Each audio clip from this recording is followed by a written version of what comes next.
Everyone here, I know you are online. Oh, Gunyame, you okay? Why wouldn't I be? Well, it's surprising you are creating a group chat. True, you often don't even reply in the other chats. I have my reasons. Now come on. I'm here. What is this about? Don't tell me it's another challenge. Another? You did some before? Quite a lot, actually. Yeah, so this is another one? Yes and no. What's that supposed to mean? I'm interested. I need help with something. Are you still unwell after that injury? Where's Kindaichi? Should we call him? Relax, Iva. He's not that stupid to ask us for help with his health. Though, are you okay? Kindaichi said you lost a lot of blood. I'm fine. Thank you for your concern. But there's something else going on and I don't know what to do about it. Okay, how can we help? And what does it have to do with doing a challenge? Well, I have trouble sleeping recently. I'm not sure why, if it's some side effect from the medication I take or from nerves or whatever, but I can't fall asleep. It helps when Yu is with me, but I'm worried it might get annoying for him if I keep asking him to go to bed earlier than he wants. I highly doubt that Kindaichi would be annoyed by that. I agree. I don't know him that well, but from what I've seen, he seems like he would bring you the stars if you asked. Yep, that's about right. Okay, so troubles with sleeping. What do you need from us? I mean, I can ask Kenjiro for some advice since he's going to be a doctor, if that helps. Thank you. I might text him later if you don't mind. But I had a different idea for now, and I'd like to have some backup plan in case it goes wrong. So I have a challenge for you to wake up or go to your boyfriend in the middle of the night and say, I can't sleep, to see their reaction. Oh, okay. That sounds interesting. Sounds harmless enough. I mean, I'm waking Lev up quite often anyway, so I might as well do this. I guess that could be done. Okay, why not? I mean, this is quite a nice challenge. Ko is probably going to kill me, but sure. I'm not sure about this. Come on, Enoshita. The worst Tanaka is going to do is break your ribs when he hugs you. That's not reassuring. Don't worry, it will be fine. Alright, I'm into. Great, thank you. Go on then, you can send the reactions here if you want. Good luck.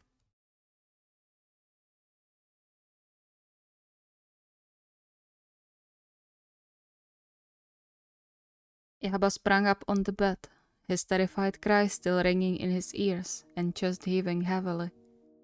His hazed gaze fell on the soundly sleeping form of his boyfriend, who was peacefully unaware of the hell he just woke up from. He planned on getting some sleep and then waking up for the challenge, but his mind had a different plan.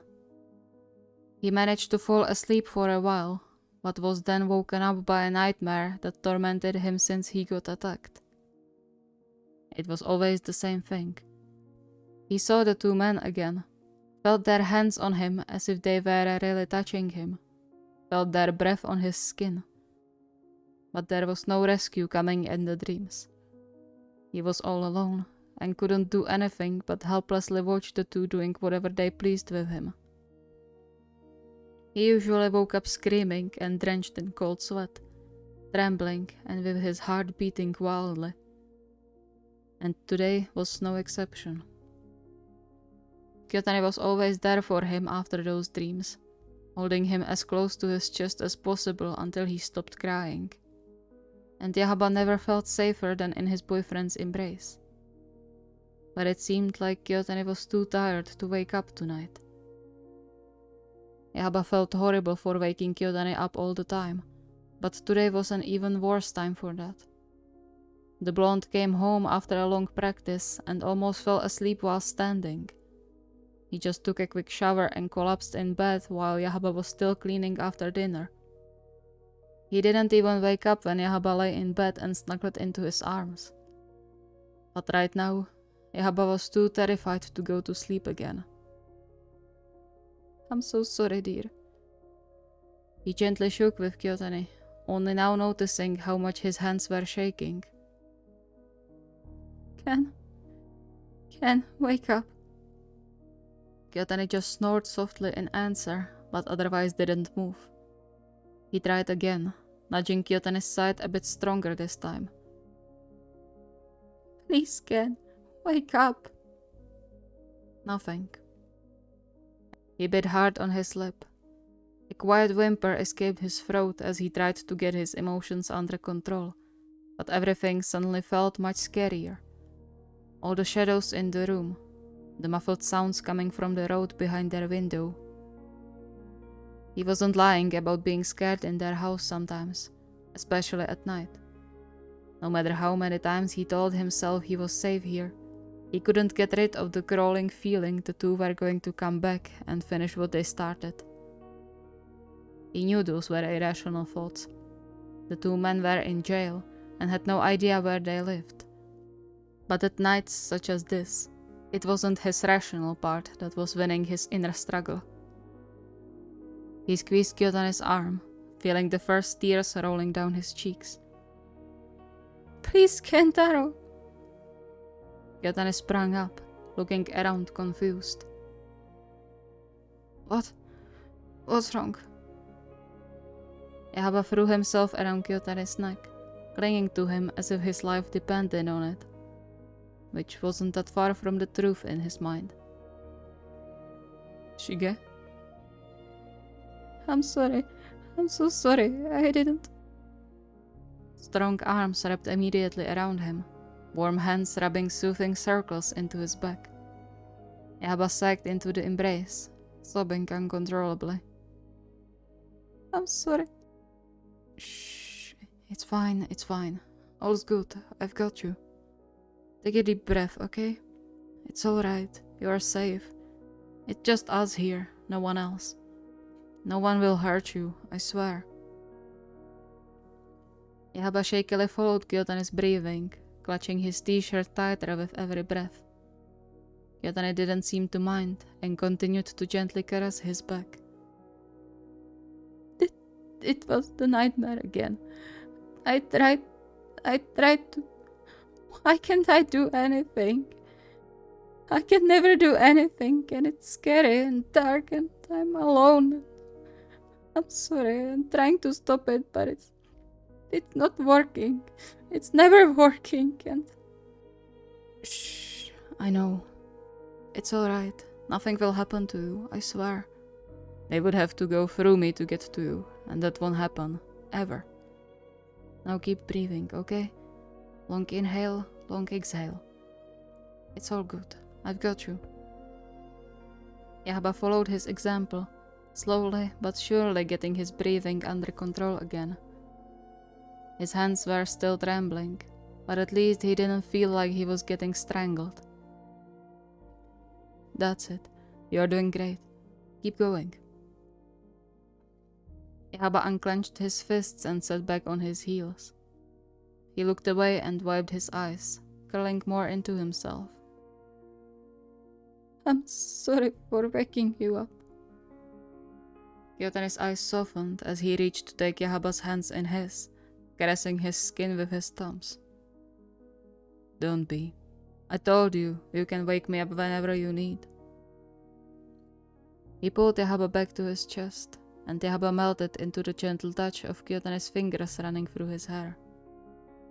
He cringed a bit upon noticing the engraved crescent moons left by his nails on Kyotani's bicep. I'm sorry. I tried to shake you awake, but you didn't respond, and... Sorry, does it hurt? Nah, it's nothing. Don't worry about it. You didn't go that deep. I'm sorry. I was so out I didn't hear you. Just kick me off the bed next time. That will work better. Kyouhaba let out a choked, quiet chuckle and snuggled closer to him, Wouldn't that be too drastic? Not really. Nothing is too drastic when you need help. Kyouhaba sighed. Still, I feel bad.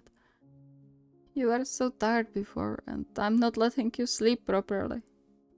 I was supposed to do a challenge, but I didn't even get to do it because of a stupid nightmare. A tender kiss landed on his forehead. It's not stupid when you can't help it. I just wish I could do more for you. But you do more than enough. You are here with me when I need you, and you never lose patience with me even when I wake you up in the middle of the night or force you to check the door 10 times a day. He reached up to caress Kyouhaba on his cheek. Thank you. For everything. Kyouhaba smiled and covered his hand, leaving a light kiss on his palm. Always. Do you think you can sleep again? Maybe. Alright. I'm here with you, okay? Nothing will happen to you, I promise.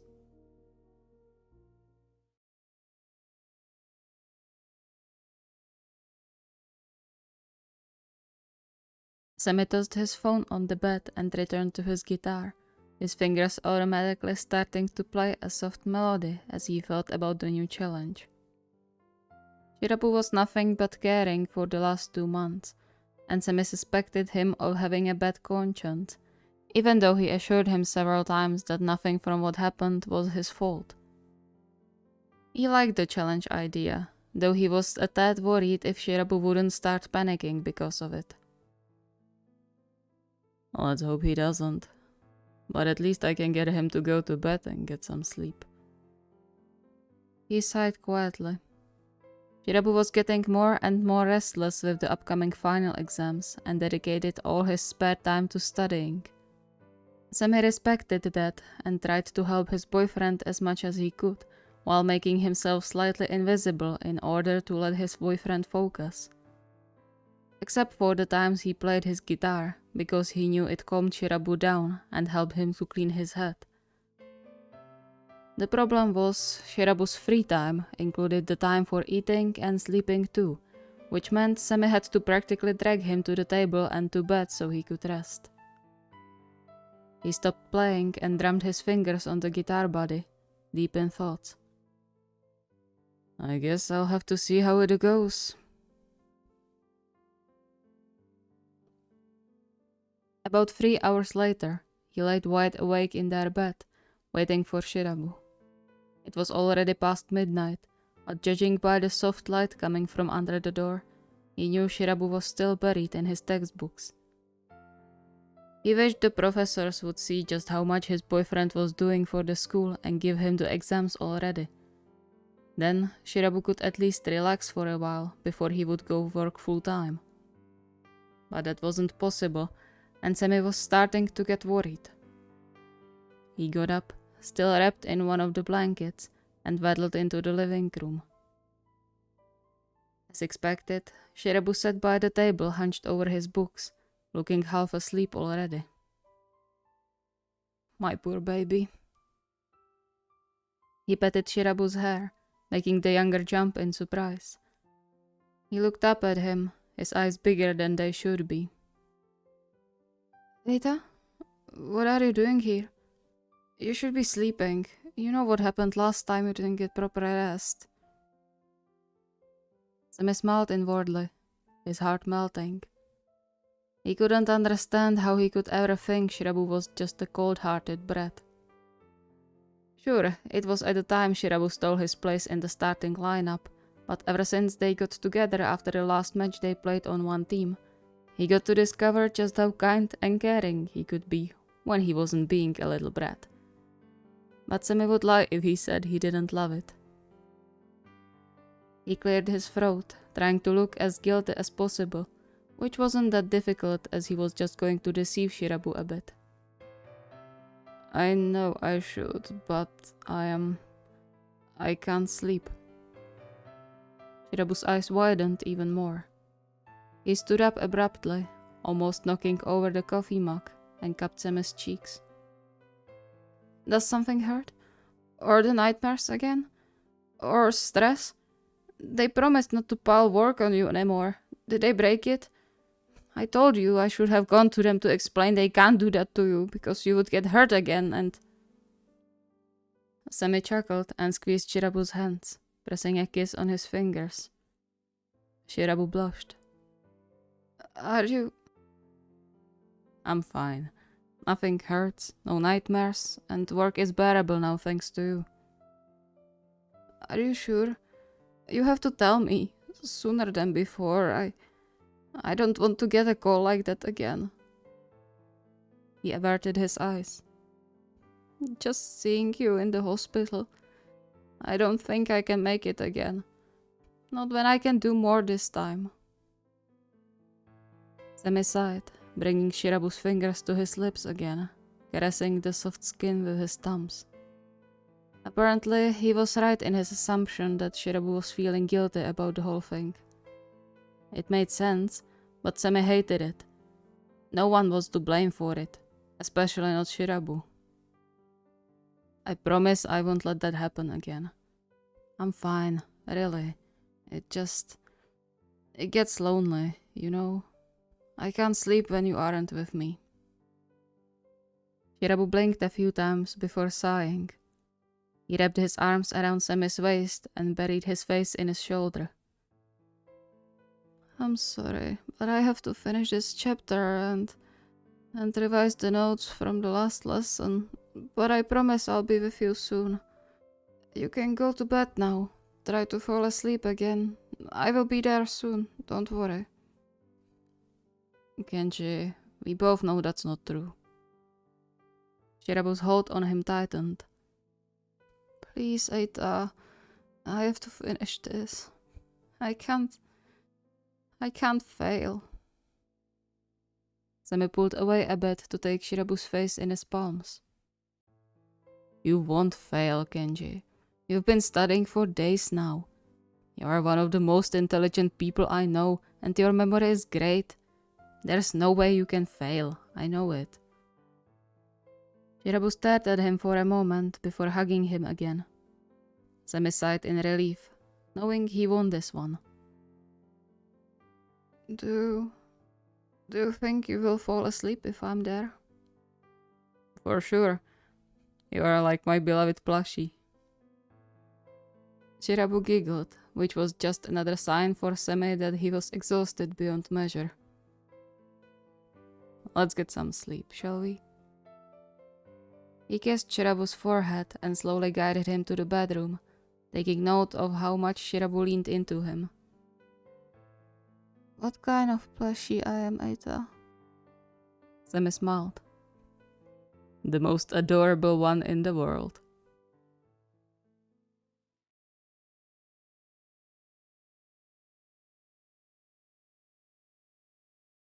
Sakusa gently drummed his fingers on the table, watching Atsumu from the corner of his eye and thinking about how to make a murder look like an accident. The setter was sitting on the couch and stuffing his face with the sushi he brought for dinner. For himself. Completely oblivious to Sakusa being right there and quite hungry too. That Atsumu forgot about him with dinner was one thing. The fact that he was eating it now in front of him was second. But the fact he didn't even realize it was unbelievable. Please remind me why I love this idiot? The worst thing was he couldn't even be properly mad at his boyfriend because he looked absolutely adorable when munching on the food. Oh, just you wait, Sumu. You aren't getting much sleep tonight, and not in the way you would like. He cleared his throat, stifling a laugh when Atsumu turned to him with his mouth full of rice, looking like a hamster with his cheeks all puffed out. Need something, Omi? Sakusa made a grimace at the pieces of food falling from Atsumu's mouth on the couch. Don't talk with your mouth full. Atsumu rolled his eyes and swallowed the last piece of onigiri he had in the takeout. Sorry, I just thought you need something. You've been drumming into that table for like 10 minutes already. I wonder why. Atsumu furrowed his brow, apparently trying to figure out what Sakusa was talking about. Sakusa led him, waiting for the light bulb to go on in his boyfriend's head. It took a few seconds before Atsumu's eyes widened and darted between Sakusa and the bag in his hands. Oh, did you want some too? I thought you said you didn't want any. When did I say that? I texted you from the place if you want any, didn't I? Sakusa raised his eyebrow. You mean that text from 2 days ago? Atsumu paused, visibly confused. Wait, really? I could swear I texted you today too. The realization finally flashed over his face. Oh no, I'm sorry, Ome. I honestly thought it was today. Sakusa snorted and shook his head. That was Atsumu for you. The brilliant setter who couldn't remember where he put his socks and when he texted his own boyfriend. And Sakusa would never change. He stood up and headed for the kitchen to prepare something for himself. You should stop going there so often. It's not healthy to eat takeout all the time. But the food there is so good. Sakusa sighed in a loving exasperation. Still my lovable idiot.